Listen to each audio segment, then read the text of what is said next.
Okay, so as I promised I would do, this is not an assignment, a problem set that you need to hand in for marks or grades, but it would be a really good idea for you to take enough time to go through a lot of these questions step by step. But for that, maybe you would like a little bit more explanation about some of the answers. So let's go through them with me. I'm not sure if I'll do all of them right now, but we'll try and do as many as we can.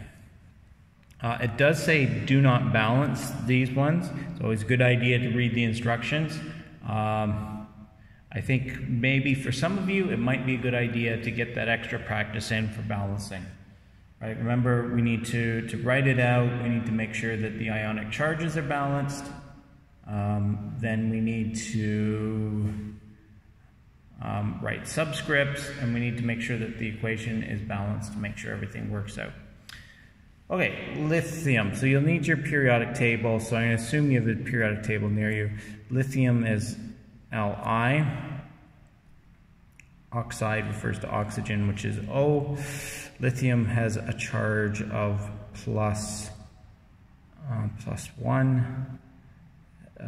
Oxygen minus 2. So you're going to need to have 2 lithiums to balance that out. Okay. We don't know what these are, so you could just put it's a solid, or for a lot of these things to react, it probably either needs a bit of heat, or sometimes they need to be aqueous. But just for this, we'll put it like this. So lithium, it's going to be a solid. Lithium plus oxygen. Oxygen, please remember, you have the rule of 7 on the periodic table, right? Start at nitrogen, go across to fluorine and down to iodine. It makes a nice 7 on the periodic table. All of those, and also hydrogen, don't forget, are all diatomics.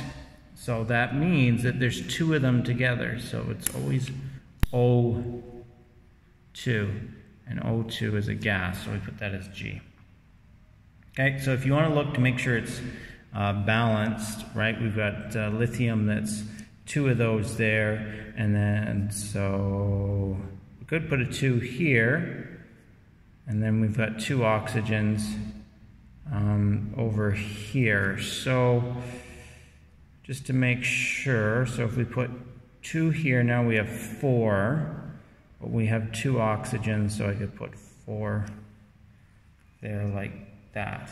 Of course, I know Angeline or somebody's going to be watching very carefully, and there's a high probability I will make some silly mistake. Because as most of you know, I like to try and make things more complicated than they need to be.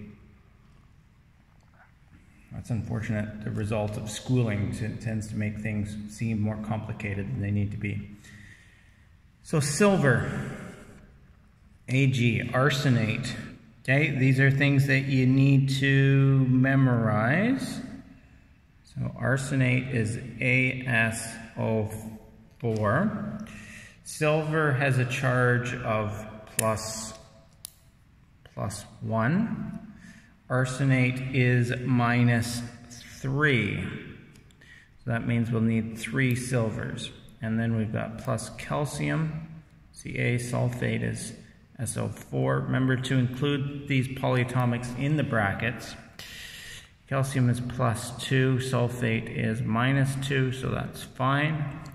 And then it looks like we've got, this is a double replacement reaction.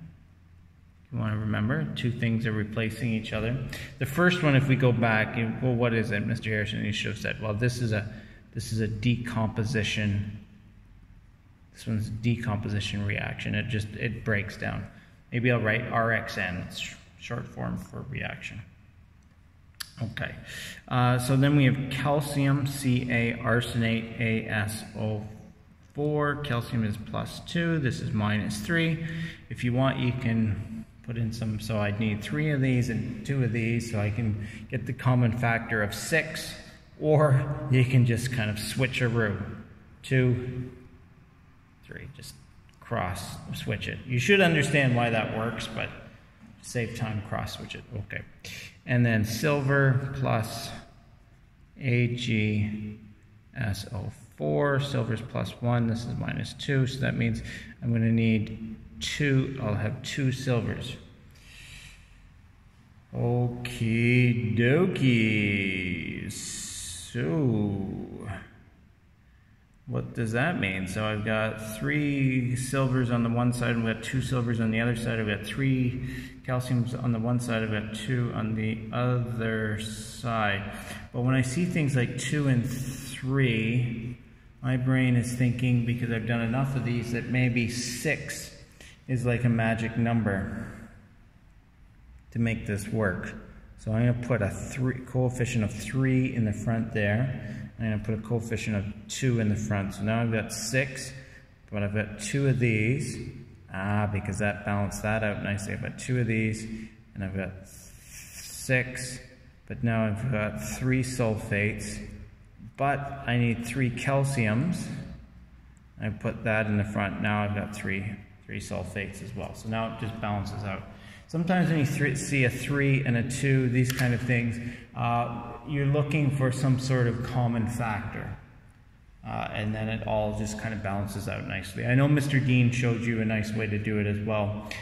His way works really well when you've got very complicated kinds of chemical formulas, especially for things like organic chemistry, where you've got 122 of one thing and 200 of something else. These are a little bit simpler. So your trick here is common factors should help out. Okay, next one we've got aluminum bromide and aluminum fluorine. Okay, so this looks like a single replacement reaction. Is what's going to happen. With single replacement reaction, you've got to check the activity series. Okay, which reminds me I need to post it for you so you can see it. So you want to check the activity series because fluorine has to be more reactive than bromine for it to switch places. And just off the top of my head, if you know how the periodic table works, on the right-hand side where all the non-metals are, reactivity increases as you move up the table. And on the left-hand side with all the metals, right, it increases as you go down the table. So this case, so you can make, without me even having the activity series with me, I can tell that fluorine is going to be more reactive than bromine. So I'll just write this out. Aluminum bromide, yeah, and these should have some sort of subscript on them too about what they are. I'm guessing because they actually reacted, you could put probably double replacement. It's happening in a solution, so it's aqueous, AQ should be there. Okay, aluminum has a charge of +3, bromine has a charge of -1, so that means to get that balanced out, I'm going to need 3 bromines. Fluorine is part of your rule of 7, so it's a diatomic, which it's a gas. I don't know, this is some sort of, maybe a solid. Aluminum fluoride, so it's replacing ALF. That's got a charge of +3, that's got a charge of -1, so I need 3 of those.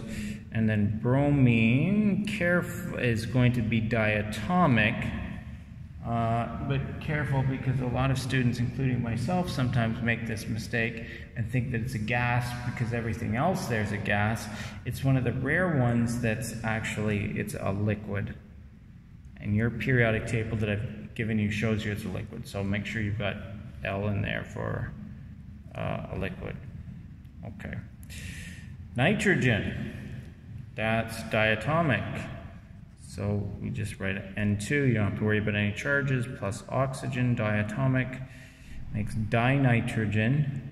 So that's N2 tetraoxide, O4. Oh, first, let's go back here. Did we get this balanced?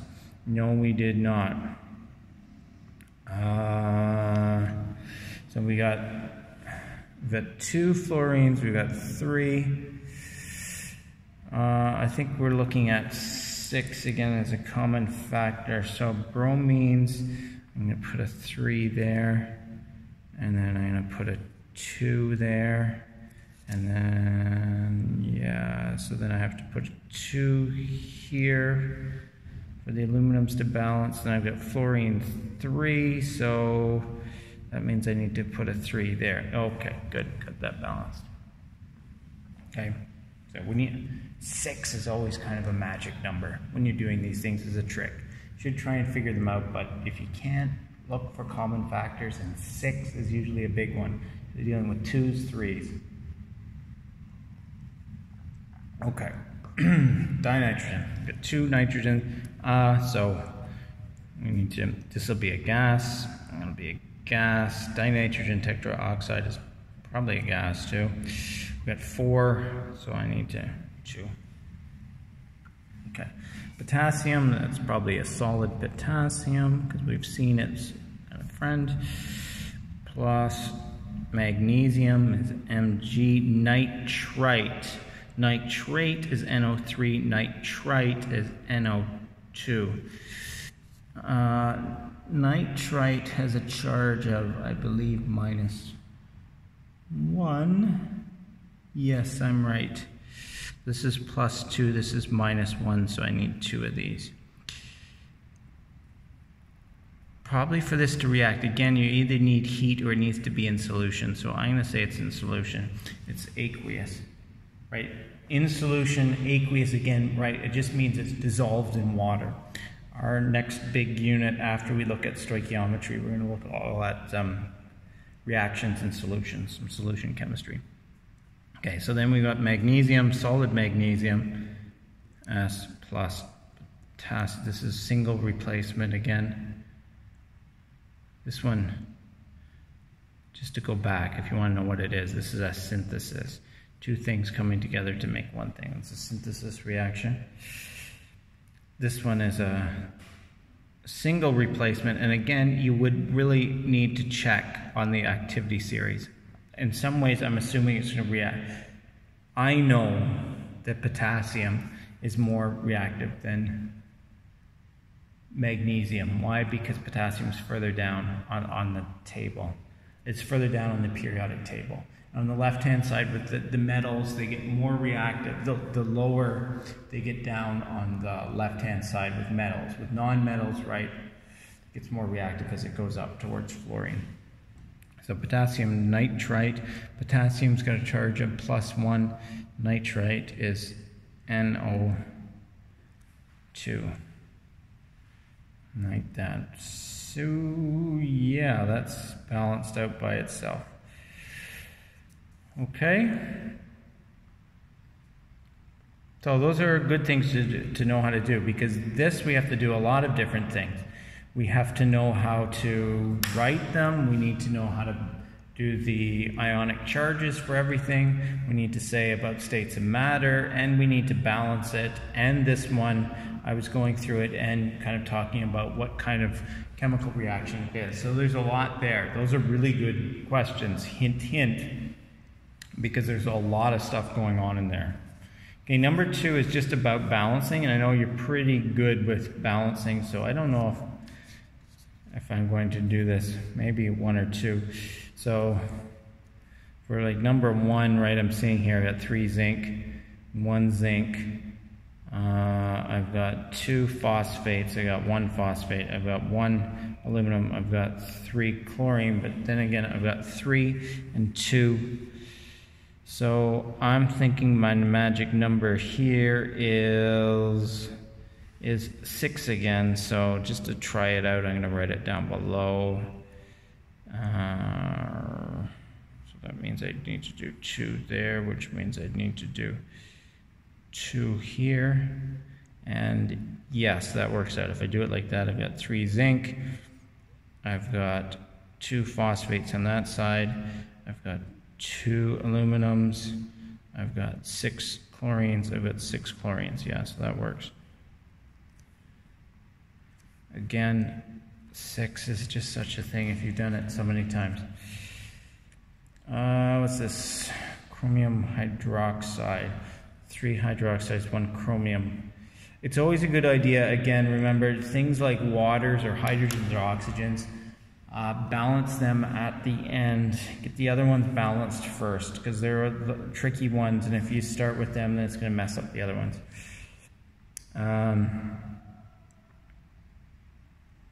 I got 3. Yeah, so this one, let's see, I got 3, I got 4, I got 3 here, but I've got 4 here. So let's see if I balance this out, that balances out the number, but then I've got 3, but I've got 2 of them, so that means I've got 6 hydrogens, and I've got 6, that means I've got 6. Let's see if I put a 3 there. It gives me 6, it gives me 3, it gives me 6. That gives me 3 times 2, that gives me 6. That will work. Again, 6 is kind of working as your magic number there. Okay, for the next one, sodium hydroxide, which is the base, and then I've got phosphoric acid. Again, we don't need to know what these are because I didn't ask you to learn about acids and bases and how to name them. Okay, but just so that you know, that's sodium hydroxide and that's phosphoric acid. Okay, and then I've got sodium phosphate and water on the other side. So I'm going to look at, the first thing I should be looking at, right, I'm going to leave my hydrogens and oxygens. First thing I look at is my sodium. So I've got 3 over here, so I know I need at least 3 over here. The next thing you can look at is make sure that your polyatomics are balanced. So I've got 1, I've got 1. Okay. So now I've got 3 more hydrogens here, and I've got 2 hydrogens here. But don't forget I've added 3 here, and I've added 3 more oxygens here when I tried to balance out the sodiums. So that means I add 3 here. That gives me 3 and 3, so that's 6. And that gives me 3 oxygens. That should be balanced like that. Okay. More joys. I'm going to assume that we can do this last one, okay? I'm tired of those.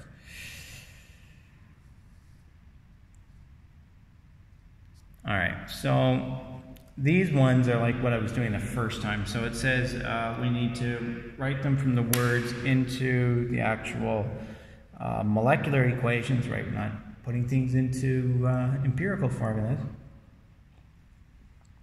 And then it says we do need to balance them this time. So that's just a good habit. I don't know if that first question was a bit ridiculous now that I'm looking at it. You should balance things all the time.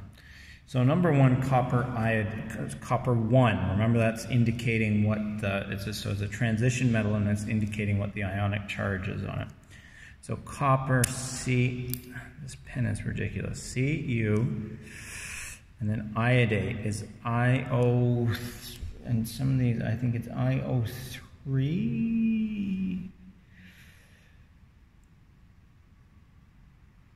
Do I not even have it on my list? Which is, because if it's not on the list that I gave you, then I'm going to make sure that it's not on the test. Nitrate, iodate. I don't think it's on the list I gave you, so that's not fair. That one shouldn't be, you don't need to worry about that one, but I'm pretty sure it's IO3. Iodate. It's not on the list that I gave you, so we're not going to worry about that one. Let's actually do ones that I gave you on the list. So iron 3, so that's Fe, and it's telling you it's +3. Carbonate is CO3, and carbonate has a charge of -2. So do switcheroo, 3, 2, plus cesium, CS for cesium. I'm going to guess this is in solution, and that's solid. So that makes cesium carbonate. Cesium is going to have a charge. It's in the first row, so a charge of +1, and that's going to be CO3. So that means that's going to have a charge of 2, because that's -2, plus iron. That'd be solid iron. So this is probably aqueous. Get into solutions, that would be something called a precipitate in the reaction. Okay. So now we need to balance it. Okay, so this one isn't too bad because it's all kind of in packages. Ones with hydrogen and oxygen, they always get a little bit harder, but so this one. So we got 1 CO3, 1 CO3, that's good. We've got 2 irons, so I'm just 2 and 2 cesium, like that, and that is fine. Okay. Sodium chlorate, Na chlorate is ClO3, and this is +1, and chlorate has a charge of -1. If you don't believe me, please look it up on your paper. So this is a special kind of, and if this is that special kind of decomposition reaction. So it makes sodium chloride, the salt, the metal salt. Okay, and just that's +1, that's -1 salt, solid. Plus it's going to evolve some oxygen. Oxygen's diatomic, it's a gas, G. This is probably aqueous. Okay. Okay, so is it balanced? We got Na is balanced. We got 1 chlorine, but we've got 3 oxygens and we've got 2 oxygens. So 3 and 2 is weird, so we're going to look at common factor, and we see 3 and 2, our mind goes to 6. So I'm going to put 3 here for 6, and then I'm going to put 3 over here for 6 oxygens. The oxygens are balanced, but now I have 3 sodiums and 3 chlorines, so I need to put 3 here. That balances it out. Okay. So for these ones, predict the products of the following reactions in words only. So you need to know what kind of reaction it is, the special cases, the special cases of decomposition, right? This was one with a chlorate, right, where it's going to break down into oxygen. Remember the one with the hydroxide that breaks down into the water. So we also need to know if it's actually going to react. So for these, you're going to have to check the activity series. So I might make a mistake because I don't have my activity series here, and I'm just kind of going on memory and periodic table. So yeah, this is magnesium carbonate. So this is going to be, we've got one thing it's going to break down to at least 2. This is going to be, again, a decomposition reaction. So magnesium carbonate is going to make, it's easier for me just to write it out first. So we got MgCO3. And that's going to break down to, it's probably carbon dioxide.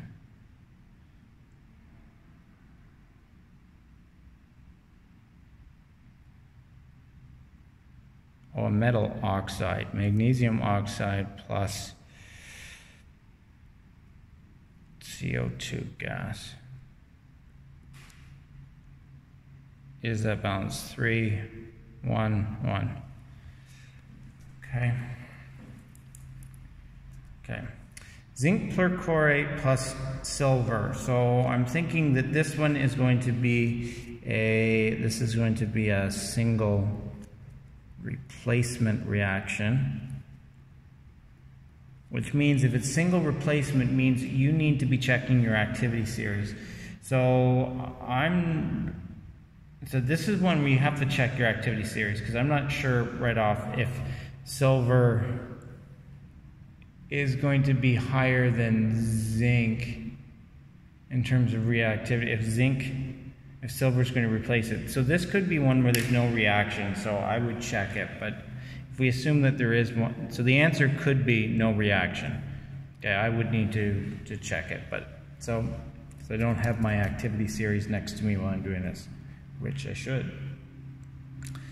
So zinc chlorate. So if I want to do that, chlorate, perchlorate means there's an extra oxygen from the regular chlorate. So that's ClO4. Zinc always has a +2 charge. Chlorate is a -1, so that's going to be 2 of those. And so that's going to break down into the salt plus oxygen, assuming that it works with the transfer. Okay, the zinc transfers into the chlorate. Now, if that's the case, so I've got zinc's okay, chlorine's okay, oxygen though, let's be careful. So I've got 4 of them here, but then I've got 2, so that's really 8. So that means I need 4 here. Again, I would check this because we're assuming that, oh, wait a minute. I can hear students saying, Mr. Harrison, it says silver plus silver, and you didn't write it down. Plus silver. And so this is, yeah, so this is silver chloride plus oxygen plus zinc. Okay. Okay.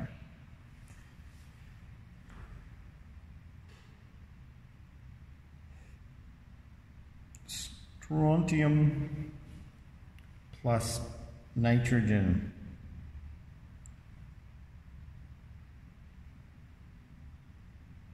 Is there going to be anything there? That's what you need to ask yourself. Strontium plus nitrogen. Where's periodic tables?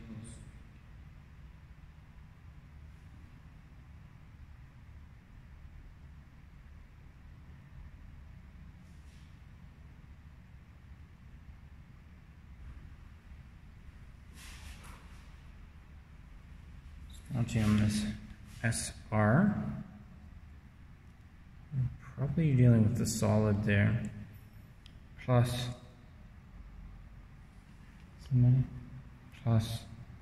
nitrogen, which is diatomic, it's a gas. It's going to make, well, either it's going to combine in a synthesis reaction. So this very well could be a synthesis reaction. So that's going to make SR is +1, nitrogen is -3, so could be like this, strontium nitride. Good question, which I guess that's solid, or does that happen aqueously? Iron 3 chloride, that's a weird one. Would it just break down? So we're going to assume that this is one thing. It's probably, it looks like it's set up where it's going to be like a decomposition reaction. Whether or not that actually occurs, because we have this in the chemical cabinet, which I don't think it's really doing anything, but maybe under the presence of oxygen it does. So iron 3 chloride, so that's Fe, it's telling you it's got a charge of 3. Chlorine's got a charge of -1, so that's Fe at 3. So that means that we're probably going to get some solid iron plus chlorine gas if it decomposes. So yeah, so you've got 2, 3, so again I'm thinking 6, so 3, 2, 2.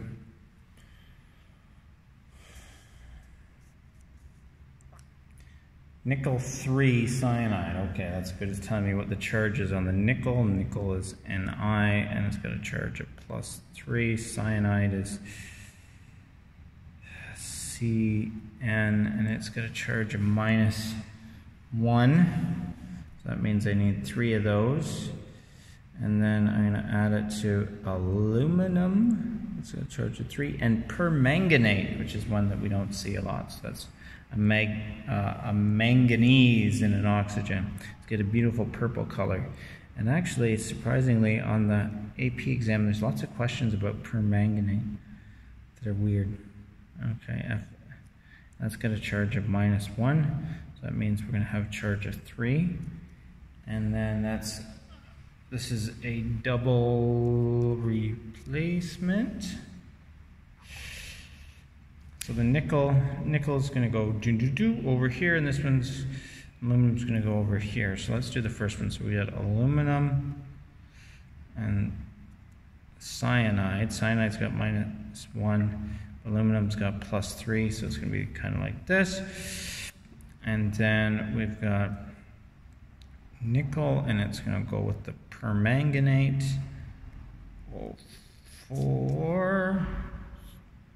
So here's, I can't see. There's a 4. A lot of these things, they happen. So, Mr. Harrison, what is it? A lot of these things happen aqueously in solution. So we'll put AQ for those. Nickel. Okay, don't forget nickel was 3, so it's going to still be 3. Permanganate's -1, so that's going to be 3. Permanganate. So let's look at it. So nickel, I got 1 nickel, I got 1 nickel, I got 3 cyanides, I got 3 cyanides, I have 1 aluminum, I've got 1 aluminum, I've got 3 permanganates. I've got 3 permanganates here. Okay. Acetic acid. We're not going to do that one because I've told you we don't need to memorize that one.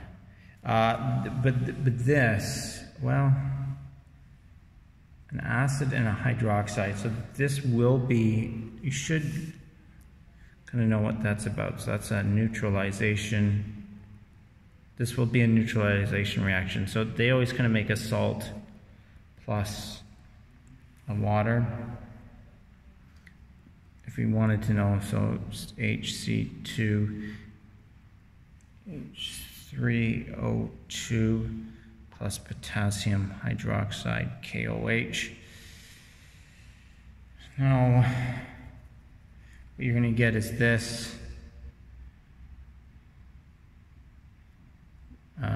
You're going to get, because this is going to come off, this is going to make it a bit, so this hydrogen is going to come off, right? It's positive, it's going to join with this to make water. So we're going to get water plus, and that's going to leave this as negative, so it's going to attach with the potassium, and then that's acetate, so that's potassium acetate.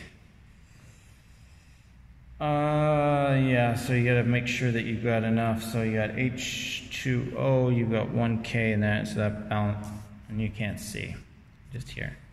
So that's how you would do it. I did say that you don't need to know acetic acid. Acetic acid, any acid is just, it's a hydrogen attached to something else. So in this case, it's a hydrogen attached to an acetate.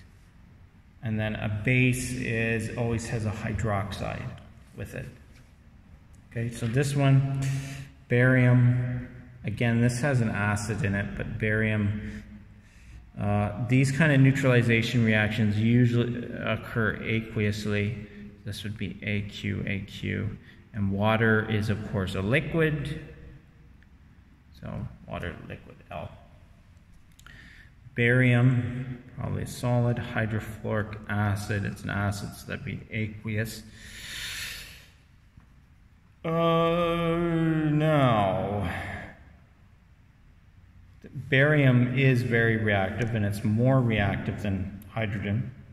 So this is a single replacement reaction. So, of course, you'd need to look for single replacement reactions. Remember, you need to look at the activity series. But for this one right here, we could probably just, yeah. So I know that barium is pretty reactive. It's very low down on the list instead of a metal. It's definitely more reactive than hydrogen. So this is going to make barium fluoride, and it's going to evolve hydrogen gas, and hydrogen is diatomic. So G, this is probably still aqueous, AQ. Let's see, so the only thing is we got 2 hydrogens here, so then that means we need 2 hydrogens here, but now we have two fluorines, so we need 2 here, but then that means we need 2 here. Okay, good. Oh, we got some more.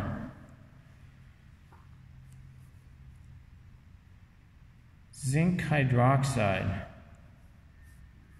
I'm going to assume that you can do that. So that's probably going to break down into a water and a zinc. I don't see what else it could do. So the zinc hydroxide, zinc plus 2O.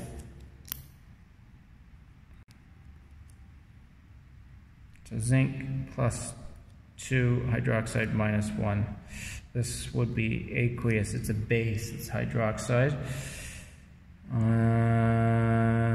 So 2OH2.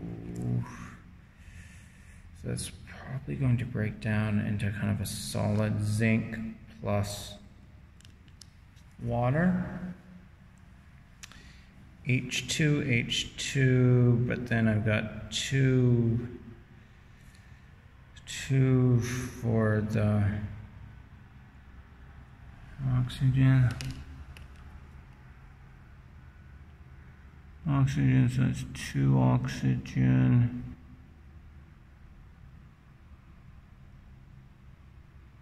If I put 2 there,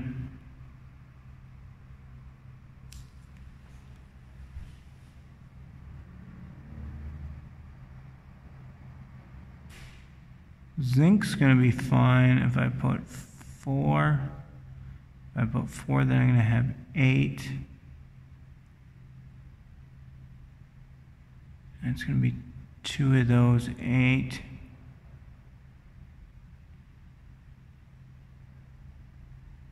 Two, I'm going to have 4 and 2. Oh, actually, I only have to see. There's my brain making things harder again. All I need to do is put a 2 there. I got 4, and then I have 2.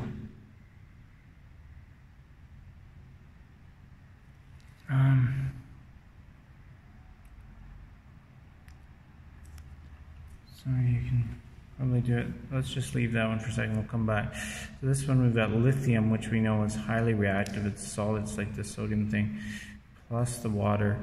So liquid.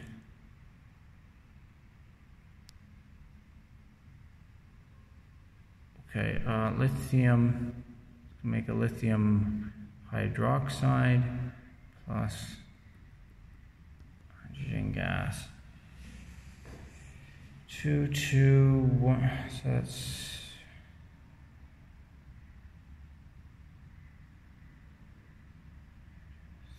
3.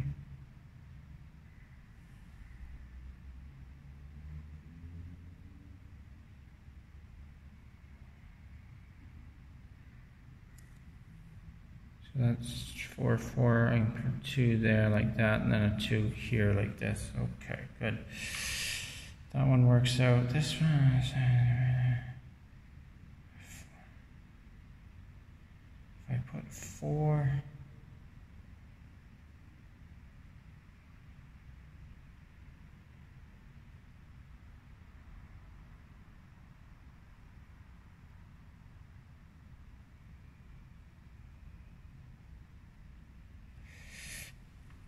two, 2.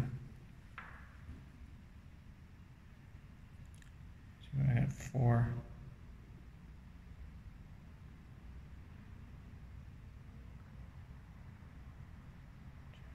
That one's still not right. Don't worry about that. I'm going to come back to that one. Somebody will say, Mr. Harrison, you made that one way too hard.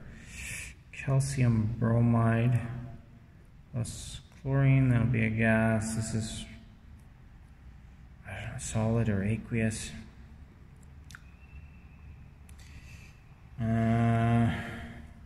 this is assuming it's going to be double replacement, that the chlorine is going to be more reactive than the calcium. So this one you need to look on the table, but if we assume that it is, so this is single replacement, right? So you need to look at the activity series to do this, but if we assume that it is, so I'm not exactly sure, then it would be CaCl2 plus, then it's got to be Br2. So 2,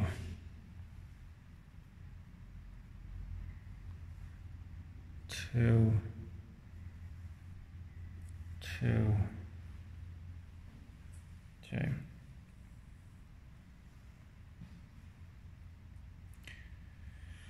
Whew, maybe we'll leave it there for now because we are getting, and I'll come back to it a bit later because we've been doing the same sort of thing. So these ones here, you need to know what the type of reactions are. Remember, single replacement, you have to look at the activity series, that's the big one. For the next video, I think this is already 40 minutes, that's enough for now to look at. Please, that zinc hydroxide one, just leave me a comment if you want.